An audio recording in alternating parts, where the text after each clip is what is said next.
প্রিয় দর্শক, আপনারা দেখছেন মিউজিক ইলেকট্রনিক্স টিপস। এই মিউজিক ইলেকট্রনিক্স টিপসে আমি আপনাদের স্বাগতম জানাই। আপনারা চ্যানেলটাকে দেখছেন, আমি কিছু টিপস দিচ্ছি। টিপসটা দেখুন। এই যে কিটটা দেখতে পাচ্ছেন, এটা একটা ব্লুটুথ কিট, কিন্তু এই ব্লুটুথ এখানকার না, এটা বিদেশি কিট। এটা রাস্তায় পড়ে গিয়ে গাড়ির তলায় পড়ে ভেঙে যায়।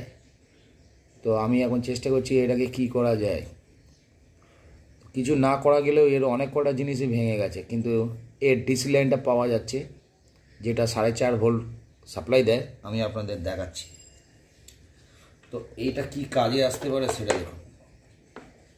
এইটা যে এই সামনে যে জ্যাকটা দেখছেন, এই জ্যাকটাই হচ্ছে আপনার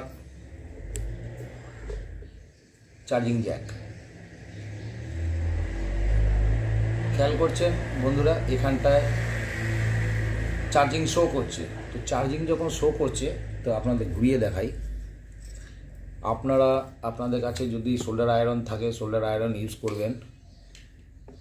তো এই চার্জিং জ্যাকের এই জায়গাটা চলে আসছি, যেই জায়গাটা ইম্পর্টেন্ট জায়গা। দেখুন এখানে দুখানা ছোট ছোট ফুটো আছে, দেখা যাচ্ছে। যখন অপোজিট প্রান্তে ঘোরাবেন, দেখুন এই জায়গাটা লেখা আছে আর প্লাস আর মাইনাস, মানে ডান দিকের প্লাস মাইনাস, যেটা রাইট হ্যান্ড সাইডে পড়ছে, রাইট হ্যান্ডটা দেওয়া আছে। আর একদম এই কর্নারে দেওয়া আছে, দেখুন এল প্লাস এল মাইনাস। তো লেফটে আছে বাঁ দিকে। তো বাঁ দিকে যেটা মাইনাস আছে, তো ওইটা মাইনাস। ডান দিকে যেটা আর মাইনাস, ওইটা মাইনাস। তো এই দুটো থেকে প্লাস মাইনাসের দুটো লাইন বার করুন।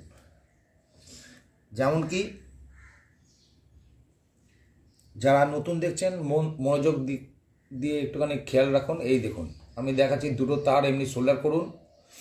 সোল্ডার করে ঠিক এই জায়গাটা, লেফটে যেটা মাইনাসে কালোটা দেবেন, প্লাসটায় লাল দেবেন। আর এইদিকেও একই, রাইটে প্লাসটায় লাল দেবেন আর মাইনাসটায় কালো দেবেন। খালি লাগানোর আগে আপনি দেখে নিন উল্টে, যে এখানে প্লাস মাইনাস কোনটা দেওয়া আছে। নয়তো আপনারা যদি পারেন, আপনাদের আরও সহজ করে দেওয়ার জন্য বলছি, দেখুন বাজারে পাওয়া যায় এমনি গ্লাস। যাদের বয়স হয়ে গেছে, হয়তো ছোট জিনিস দেখতে পান না, তারা করবেন কি, এমনিভাবে গ্লাসের মাধ্যমে দেখবেন। আর নয়তো তো ওইটা হচ্ছে ব্যাটারি লাইন আছে, দুটো ব্যাটারি লাইন দিয়ে দেখবেন ডিসি ভোল্টেজ বেরাচ্ছে। মাল্টিমিটার ইউজ করলে তো আপনাদের খুবই ভালো। এবার কি হবে, ওইটা দিয়ে আপনার ব্যাটারি চার্জের লাইন বেরাবে।